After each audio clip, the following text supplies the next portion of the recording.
Space have is own मास, उसके पास अपना खुद का मास होता है और कांस्टेंट मास होता है कोई भी मैटर है। मैटर क्या है, कोई भी जगह चीज घेरती है, ठीक है। फिर उसके बाद मैंने बताया था कि मैटर बनता किस किस से है, what are the elements of matter. Element of matter में हमारे पास 5 एलिमेंट से मिलकर के बनता है, जिसको हम पंच तत्व कहते हैं। वो पंच तत्व कौन कौन से थे आपके पास, एयर था, वाटर था, स्काई था, ठीक है। और ये सारी चीजें मिला करके आपके पास आती है किसके अंदर, एलिमेंट ऑफ मैटर के अंदर आती है। उसी तरह से हमने बात की थी कि जो ग्रीक फिलोसोफर थे, इनको स्टडी करते हुए 2 हिस्सों में डिवाइड किया, एक फिजिकल नेचर किया और एक केमिकल नेचर। फिजिकल नेचर के अंदर हमने बातचीत की थी कि स्टेट ऑफ मैटर को लेकर के बातचीत की जाती है कि जो मैटर होता है वो किस स्टेट में होता है, किस अवस्था के अंदर होता है, ठीक है, किस पोजीशन और किस शेप के अंदर हमें दिखाई देगा आपके। तो उसके अकॉर्डिंग जब फिजिकल क्लासिफिकेशन में लेते हैं तो आपके पास क्या आता है, सॉलिड, लिक्विड और गैसियस फॉर्म आते हैं किसी भी मैटर के आपके। उसी तरह से जो अगर हम बात करते हैं किसके अंदर, केमिकल नेचर ऑफ मैटर के अंदर, तो केमिकल नेचर के अंदर अगर बात की जाए तो आपके पास कंपाउंड, मिक्सचर्स और एलिमेंट्स होते हैं आपके। क्या होते हैं, कंपाउंड, मिक्सचर और एलिमेंट्स। उसी तरह से अगर बात करें, हम आगे बढ़े तो हमने क्या बात की, characteristics and properties of particle of a matter की बात की। तो सीधी सी बात है कि जो पार्टिकल्स होते हैं आपके आसपास, उनमें स्पेस होता है। Second, they are the continuously move, वो लगातार मूव करते रहते हैं आपके पास, कंटिन्यूसली मूव करते हैं आपके। तीसरा जो आपके पास होता है, जो पार्टिकल्स ऑफ मैटर होते हैं वो अट्रैक्ट टू ईच अदर, वो आपस में क्या होते हैं, अट्रैक्ट करते हैं। अट्रैक्ट कैसे करते हैं और गैप कैसे होता है, एक छोटा एग्जांपल हमने कल बातचीत की थी। उस छोटे एग्जांपल को हमने बात किया था कि सब लोगों के घर के अंदर मंदिर होता है, छोटा मंदिर बनाते हैं और उसमें अगरबत्ती या धूप हम जलाते हैं। जो उसके एयर होती है, जो उसका स्मोक होता है, वो थोड़ी देर के अंदर क्या होता है, मिक्सअप हो जाता है और डिफ्यूजन हो जाता है आपका, ठीक है। वो प्रोसेस क्या कहलाता है, डिफ्यूजन प्रोसेस कहलाता है गैस के अंदर, मीन्स वो आपस में इंटरमिक्सिंग हो जाते हैं पार्टिकल्स आपके। तो ये तो था आपके पास किसके बारे में, डिफ्यूजन के बारे में। जब हम आगे बात करें तो हमने स्टेट ऑफ मैटर के अंदर बात की। जो स्टेट ऑफ मैटर होते हैं मैंने आपको 5 तरह के बताए थे, लेकिन आपकी बुक के अंदर जो आपने डिटेल में स्टडी करनी है वो 3 स्टेट ऑफ मैटर को करना है डिटेल में स्टडी। पहली जो आपके पास डिटेल स्टडी थी वो थी, हमने बात की थी सॉलिड की बात की थी, फिर हमने लिक्विड की बात की थी और उनके प्रॉपर्टीज की बात की थी। उन प्रॉपर्टीज के अंदर क्या क्या था आपके पास, वो मैंने कल आपको बोर्ड पे लिखवा भी दिया था और मैं उम्मीद करता हूँ कि आप लोगों ने वो बोर्ड पे लिख भी ली थी। उसी तरह से आज हम जो तीसरे स्टेट ऑफ मैटर है वो है गैसियस स्टेट। वो गैसियस स्टेट को हम बात करेंगे।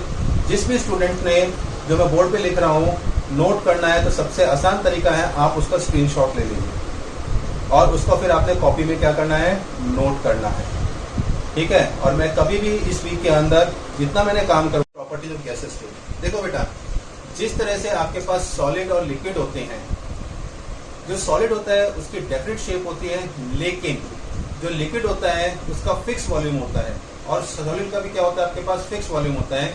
लेकिन गैसेस का क्या होता है आपके पास, डेफिनेट शेप नहीं होती और ना ही उसका अपना कोई डेफिनेट वॉल्यूम होता। क्यों कि जो बर्तन होता है, आपने देखा होगा सिलेंडर, एक सिलेंडर होता है, अगर हम उसका आकार देखें, घर के अंदर जो सिलेंडर होता है एलपीजी, बहुत छोटा होता है, लेकिन उसमें जो गैस होती है उसके अमाउंट से, उसकी कैपेसिटी से ज्यादा भरी जाती है, एटलीस्ट 14 to 15 kg। और जो गैस होती है, हाँ बेटा पलक, क्या हुआ, आवाज नहीं आ रही, हेलो, कि जो गैसियस होती है, सीधी सी प्रॉपर्टी, जो पहली प्रॉपर्टी है गैसियस, पहली प्रॉपर्टी होती है gases have neither definite shape, ना तो उसकी डेफिनिट शेप होती और नो और है डेफिनिट वॉल्यूम, उनका डेफिनिट वॉल्यूम नहीं होता। सेकेंड, ये तो गैसेस की पहली प्रॉपर्टी होगी। सेकेंड प्रॉपर्टी की हम बात करते हैं कि जो गैसेस में होती है वो मैक्सिमम फ्लूइडिटी होती है और लेस रिजिडिटी रहती है। रिजिडिटी मीन्स वो ठोस नहीं होते आपके उसके पार्टिकल्स मैटर के। लेकिन फ्लूइडिटी कैसे होती है, सपोज एक एग्जांपल लेता हूं आपके घर के अंदर से ही, कि जो घर में आप लोग क्या करते हैं, कई बार खाना बनाया जाता है। क्या बनाया जाता है, खाना। खाने के अंदर आप मिर्च मसाले डालते हो और जो आपको उसमें छोंक लगता है, सीधी सी बात है, कुकिंग करते हुए जो उसके अंदर से फ्यूम उठती हैं वो बहुत दूर तक फैल जाती हैं। आपको पता लग जाता है आज खाने में क्या बन रहा है और कौन सी सब्जी बन रही है। तो उससे क्या पता चलता है कि जो गैसेस पार्टिकल होते हैं मैटर के, वो बहुत तेजी से फैलते हैं उनकी फ्लूइडिटी क्या होती है, स्पीड हायर रहती है। ठीक है, जब हम टेम्परेचर गिवन करते हैं गैसेस पार्टिकल्स के, तो वो क्या है, स्पीडली मूव करते हैं आपके, क्या करते हैं, वो स्पीडली मूव करते हैं आपके। तो सीधी सी बात है, हम क्या लिख सकते हैं, गैसेस हैव मैक्सिमम फ्लूइडिटी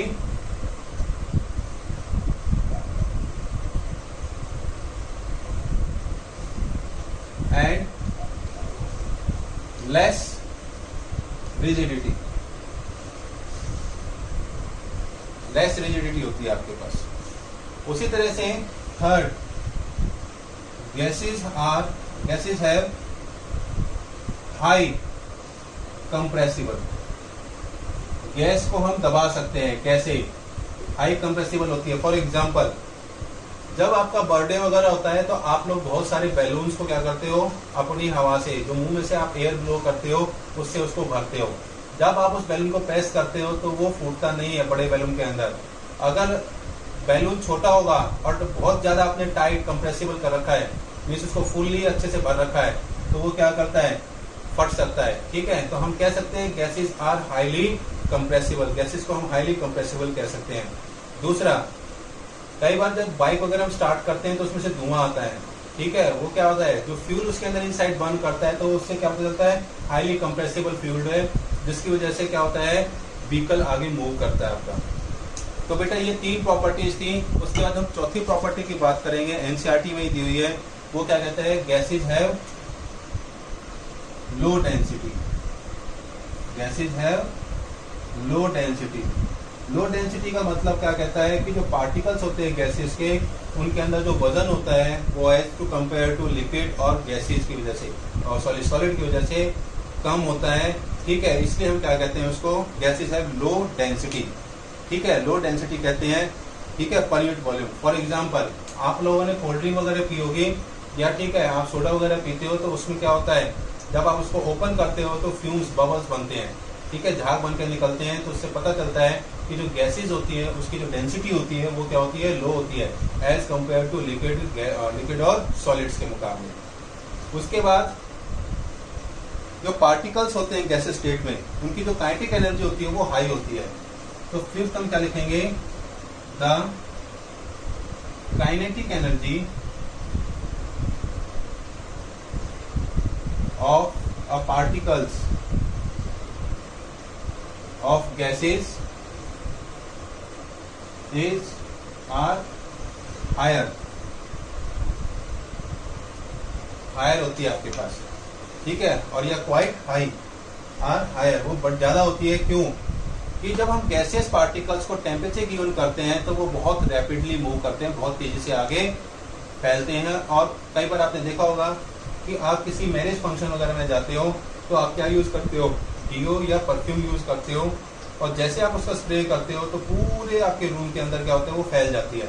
तो इट मीन्स क्या हो गया, जो काइनेटिक एनर्जी पार्टिकल्स के वो रैपिडली मूव करती है और पूरी तरह से रूम के अंदर फैल जाती है आपकी। उसके बाद जो बात करेंगे कि वो है 6th property, gaseous exert pressure. जो गैस होते हैं वो प्रेशर एक्सर्ट करते हैं। कैसे कि अगर हम बात करें कि जो पार्टिकल्स होते हैं वो डिफरेंट डायरेक्शन के अंदर क्या करते हैं, मूव करते हैं आपके पास। Gaseous exert pressure. For example, अगर आप बैलून के अंदर हवा भर लोगे, क्या करोगे, बैलून में हवा भरोगे और उसको प्रेस करोगे, तो वो जो उसके अंदर गैस हवा भरी हुई है वो क्या करती है, जो वॉल्स होती हैं बैलून की, मीन्स जो दीवारें होती हैं उसके ऊपर क्या करेंगे, प्रेशर एक्सर्ट करेंगे। तो these are the properties of gaseous state. तो हमने पहली जो प्रॉपर्टी बात की, gases have neither definite shape nor a definite volume. Second, gases have maximum fluidity और लेस रिजिडिटी होती है। गैसेस हैव हाई कंप्रेसिबल होता है आपका। गैसेस हैव लो डेंसिटी होती है। जो काइनेटिक एनर्जी होती है पार्टिकल्स की वो क्वाइट हाई होती है और हायर रहती है एज कंपेयर टू सॉलिड और लिक्विड मॉलिक्यूल्स के मुकाबले। उसी तरह से जो गैसियस पार्टिकल्स होते हैं वो प्रेशर एक्सर्ट करते हैं on the walls of a vessel और on the walls of a object आपके पास। तो ये थी मेरे प्रॉपर्टीज, और इमीडिएटली फटाफट इसका स्क्रीनशॉट बताई थी आप लोगों को, वो थी आपके पास प्लाज्मा स्टेट, और जो 5th बताई थी मैंने आपको वो बताई थी बोस आइंस्टाइन कंडेंसेट। ये प्लाज्मा स्टेट क्या होती है, ये एग्जांपल से आपको बताऊंगा क्योंकि इसके अंदर कोई डेफिनेट प्रॉपर्टी नहीं है। इसको हम कहते हैं super excited state of a particle of a matter कहते हैं। Super excited state of matter कैसे कहते हैं कि देखो बेटा, सीधी से एग्जांपल मैं आपको लेके बता रहा हूँ कि आपके घर के अंदर क्या होता है कि आपने देखा होगा एक बल्ब लेके आते हो, वो ट्रांसपेरेंट होता है, उसमें क्या होता है वो कुछ नहीं दिखाई देता, आर पार चीजें दिखाई देती हैं। जब आप बल्ब को बटन से होल्डर में लगा देते हो और बटन से ऑन करते हो तो वो एकदम कलरफुल नजर आता है, येलो कलर की लाइट आती है। तो सीधी सी बात क्या कहता है कि जो कलरफुल लाइट आई है मीन्स आपने बटन दबाया, जब बल्ब था वो फिलअप था ट्रांसपेरेंट गैस से और उसने अपने सुपर एक्साइटेड स्टेट में जाकर के और कलरफुल लाइट प्रोड्यूस की है, तो उस स्टेट को हम क्या कहते हैं, प्लाज्मा स्टेट कहते हैं। ऐसे एग्जांपल अगर आप ले लो, आप जो दिवाली के टाइम पे फुलझड़ियाँ वगैरह यूज करते हो तो आपके पास जो मेटल होता है वो अलग कलर का होता है, ग्रे कलर की होती है फुलझड़ी, ठीक है। आप जब उसको बर्न करते हो तो उसमें से क्या होते हैं, कलरफुल स्पार्कल्स, मीन्स कलरफुल उसके अंदर से क्या होती है, वो निकलती है, स्पार्क्स निकलती है आपके पास, ठीक है। उसी तरह से अगर हम बात करें फिर बोस आइंस्टाइन कंडेंसेट की, इसकी बात करें बोस आइंस्टाइन कंडेंसेट की आपकी, तो जो बोस आइंस्टाइन कंडेंसेट है आपका, उसके अकॉर्डिंग अगर हम बात करते हैं तो बोस आइंस्टाइन में क्या होता है कि एक छोटा एग्जांपल लो, आप लोग एक गिलास, शीशे के गिलास या स्टील के गिलास में बहुत सारे आइस क्यूब, बर्फ डाल लेते हो। आप क्या डालते हो, बर्फ डाल लेते हो। बर्फ डालने के बाद आप क्या देखते हो, उसके आसपास जो दीवारों पे है हल्की हल्की ठंडी ठंडी छोटी छोटी बूंदे आ जाती हैं। आप उसको फिर साफ करते हो, फिर बूंदे आ जाती है, फिर साफ करते हो, फिर बूंदे आ जाती है। इस स्टेट को हम क्या कहते हैं, सुपर कूल्ड बोस आइंस्टाइन कहते हैं। मींस सुपर कूल्ड, किसी भी मेटेरियल पार्टिकल को सुपर कूल करना, उस स्टेट को हम क्या कहते हैं, बोस आइंस्टाइन कंडेंसेट कहते हैं आपका। तो बेटा जो मेन है आपके पास वो तीन थी, सॉलिड, लिक्विड और गैस। इन तीनों की प्रॉपर्टीज को आप लोगों ने नोट करना है, लर्न करना है। अगर हम टॉपिक्स की बात करें, आगे बढ़े, तो हमारे पास जो हमने तीनों स्टेट की, तो तीनों में कहीं ना कहीं हम टेम्परेचर गिवन करते हैं। तो हम यहाँ पे जो measurement of scale of temperature होता है उसकी बात करेंगे। जो स्केल ऑफ मेजरिंग टेम्परेचर्स हैं वो कौन कौन से होते हैं, स्केल्स ऑफ मेजरिंग टेम्परेचर। अब तक आपने छोटी क्लास में मैथमेटिक्स या आपकी साइंस की कोई भी बुक होगी प्रीवियस क्लासेस के अंदर, आप लोगों ने जो पढ़ा होगा, तो अगर हम बात करते हैं कि हमारे पास सेल्सियस में क्या होता है, 0 डिग्री होता है अप टू 100 डिग्री सेल्सियस होता है। ये आपके पास क्या है, फ्रीजिंग पॉइंट ऑफ किसका, आइस है, और ये क्या है, melting point, boiling point of water है आपके पास, ठीक है। ये फ्रीजिंग पॉइंट ऑफ वाटर है और ये बॉइलिंग पॉइंट ऑफ वाटर है आपका। उसी तरह से अगर हम फ़ारेनहाइट स्केल में लें तो 0 डिग्री आपके पास 32 डिग्री के बराबर आता है। किसके बराबर आता है, 32 डिग्री फ़ारेनहाइट। लेकिन अगर हम बॉइलिंग पॉइंट की बात करें किसकी, वाटर की, तो वो आता है आपके पास 212 डिग्री के बराबर, 12 डिग्री फ़ारेनहाइट के बराबर। तो ये क्या है, ये सेल्सियस स्केल है और ये फ़ारेनहाइट स्केल है। लेकिन अब हम जो मेजरमेंट करेंगे टेम्परेचर, किसकी, स्केल ऑफ मेजरिंग टेम्परेचर पानी वगैरह के लिए, तो वह हम मेजर करेंगे किसमें, केल्विन स्केल के अंदर। तो यहाँ पे जो आपके पास केल्विन होगा, जो 0 डिग्री होगा, वो किस पे मेजर करेगा स्केल पे, 273 केल्विन के ऊपर करेगा, कैपिटल के से। और इसी 273 को अगर हम 100 में प्लस कर दें तो 373 केल्विन क्या हो जाएगा आपके पास, बॉइलिंग पॉइंट हो जाएगा। ये तो आपके पास बॉइलिंग पॉइंट ऑफ वाटर है, ठीक है, और ये आपके पास क्या है, मेल्टिंग पॉइंट ऑफ वाटर है। तो ये चीजें आप लोगों को ध्यान रखनी है कि that was the scales of measuring of temperature. तो अगर आपके पास ये तो सेल्सियस स्केल में है, ये फ़ारेनहाइट में है और ये केल्विन में है, कि अगर आपसे पूछे what was the freezing point of water in Celsius scale, तो you may write down the 0 degree. What is the boiling point of water in 100 degree Celsius रहेगा। ऐसे अगर फ़ारेनहाइट में पूछे तो 32 डिग्री फ्रीजिंग पॉइंट रहेगा, और वैसे आपके पास 212 रहेगा बॉइलिंग पॉइंट ऑफ वाटर। अगर केल्विन स्केल में क्या करते हैं कि सेल्सियस कन्वर्टेड इनटू केल्विन। अगर मैं आपको बोलूं, एक एग्जांपल दूं, convert 75 degree Celsius into kelvin scale, ये एग्जांपल है न्यूमेरिकल सॉल्व करने के लिए।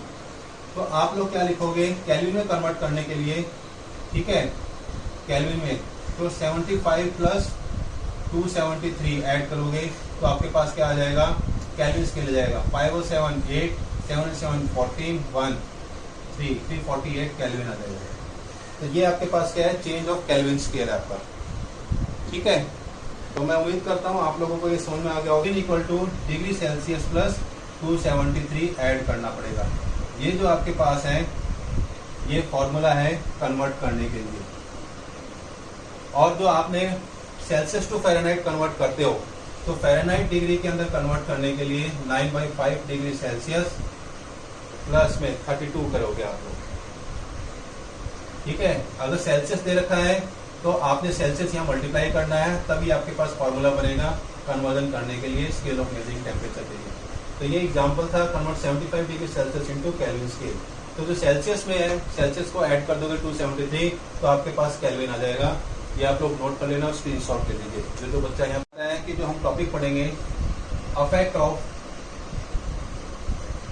ठीक है, किसका, change of temperature,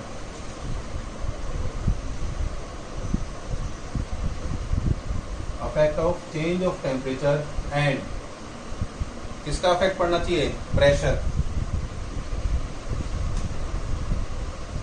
on states of matter. कि क्या इफेक्ट पड़ेगा जब हम टेम्परेचर और प्रेशर चेंज करेंगे और जो स्टेट ऑफ मैटर है हमारे पास सॉलिड लिक्विड गैस के ऊपर क्या क्या तब्दीली आएंगे और क्या क्या चेंजेस आएंगे आपके पास, उसको हम यहाँ स्टडी करेंगे। देखो बेटा, अगर what happen when inside the change of state, क्या होगा जब हम चेंज ऑफ स्टेट करेंगे मैटर की। दूसरा, what happen to the particle of matter, कि जो पार्टिकल ऑफ मैटर है उसके अंदर उन पे क्या असर पड़ेगा आपका चेंज ऑफ स्टेट पे। And how does the state of change take place, वो किस तरह से चेंज करेगा और किस तरह से पार्टिकल्स काम करेंगे, वो हम पढ़ेंगे effect of change of temperature और pressure on state of matter के अंदर। तो सीधी सी बात है कि तीनों के अंदर डिफरेंस था, हमने तीनों के डिफरेंस पढ़े, तीनों को 1 by 1 प्रॉपर्टी से हमने डिस्कशन किया। तो सबसे बड़े जो हम बात पढ़ेंगे वो पढ़ेंगे effect of change in temperature. पहला काम होगा change in temperature. Change in temperature के अंदर जो टॉपिक्स हम यहाँ कवर करेंगे, ठीक है, वो करेंगे। सबसे बड़ी बात, पहला टॉपिक होगा मेल्टिंग, ठीक है। सेकेंड, मेल्टिंग के बाद हम मेल्टिंग को दूसरा नाम क्या कहते हैं, फ्यूजन भी कहते हैं। क्या कहते हैं, फ्यूजन। उसके बाद जो सेकेंड आपके पास पढ़ेंगे टॉपिक होगा वो होगा लेटेंट हीट ऑफ फ्यूजन होगा, जो इस टॉपिक पे कवर करेंगे। थर्ड रहेगा आपके पास मेल्टिंग पॉइंट किसे कहेंगे। फोर्थ आपके पास रहेगा बॉइलिंग। कौन है बेटा, टेल द नेम। तो मैं बड़ा बड़ा लिखूं, दिखाई दिया अब अंशिका। उसके बाद हम जो पढ़ेंगे बेटा, लेटेंट हीट पढ़ेंगे। लेटेंट हीट के बाद हमारे पास लेटेंट हीट फ्यूजन आता है। लेटेंट हीट के अंदर ही 5th टॉपिक होगा लेटेंट हीट ऑफ वेपोराइजेशन पढ़ेंगे, लेटेंट हीट ऑफ वेपोराइजेशन। और जो 6th टॉपिक होगा आपके पास वो होगा बॉइलिंग पॉइंट। ये जो टॉपिक्स हैं ये कहीं ना कहीं जो पार्टिकल्स ऑफ मैटर होते हैं वो चेंज करते हैं टेम्परेचर के अंदर। टेम्परेचर जब इंक्रीज या डिक्रीज करेंगे आपके पास फ्रीजिंग पॉइंट पे ले जाएंगे। तो इस टॉपिक में सिर्फ particular affect of change in temperature के अंदर इनको हम 1 by 1 डिस्कशन करेंगे। इनकी डेफिनेशन दिखाऊंगा।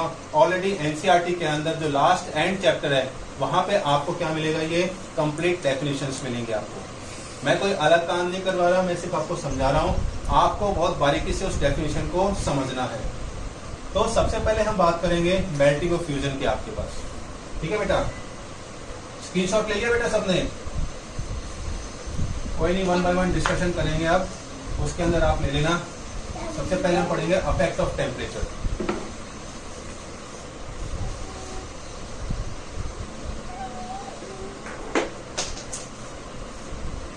अफेक्ट ऑफ टेम्परेचर जो मैंने आपको डेफिनेशन के लिए बोला था वो था फ्यूजन और मेल्टिंग किसे कहते हैं, फ्यूजन और मेल्टिंग। फर्स्ट देखो बेटा, एक आप आइस क्यूब लो, बर्फ लो फ्रिज में से, जब आप उसको बाहर लाते हो तो आप देखते हो वो मेल्ट होना शुरू करती है। क्या होना शुरू करता है, मेल्ट। अगर आप उसी पानी को फ्रिज में ले जाते हो तो सबसे पहले क्या होगा, वो अपना फ्रीजिंग पॉइंट डिक्रीज करेगा कि जो उसमें हीट होती है उसको रिमूव करना शुरू करेगा, उस पार्टिकल के टेम्परेचर को डिक्रीज करेगा। क्या करेगा, वो डिक्रीज करना शुरू करता है, मीन्स उसके टेम्परेचर को लो करना शुरू करेगा। और लो करेगा तो सबसे पहले क्या होगा कि 0 डिग्री पे कभी भी बर्फ पिघलती नहीं है और कभी भी फ्रीज नहीं होती, ये चीज का ध्यान रखना। वो टेम्परेचर, उस पार्टिकल जो छुपी हुई हीट है उन पार्टिकल्स के अंदर, उस प्रोसेस को हम क्या कहते हैं, फ्यूजन कहते हैं। क्या कहते हैं, फ्यूजिंग और melting. Means a temperature at which solid melt और स्टार्ट मेल्ट, उसको हम क्या कहते हैं, फ्यूजन और मेल्टिंग कहते हैं। मीन्स वो टेम्परेचर जहां पे सॉलिड मेल्ट होकर के लिक्विड में चेंज होना शुरू होता है, उस पॉइंट को हम क्या कहते हैं, फ्यूजन और मेल्टिंग कहते हैं। तो नोट कर लो, द टेम्परेचर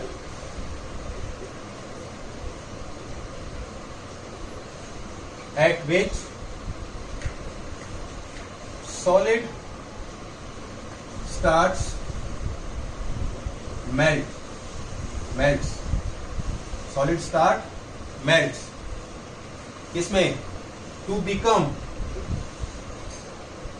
a liquid, ठीक है, लिक्विड के अंदर। और लिक्विड के अंदर जाएगा तो क्या होगा, किस पे, एट एटमॉस्फेयर के अंदर जो प्रेशर है, एटमॉस्फेरिक प्रेशर से, is known as melting, is called melting point और मेल्टिंग। नोट कर लो। और जिस process, the process of melting, जिस प्रोसेस के द्वारा ये मेल्टिंग हुआ है, चेंज हुआ है solid into liquid, is called fusion. इसको क्या कहते हैं हम, फ्यूजन कहते हैं। तो आज बेटा ये नोट कर लो आप।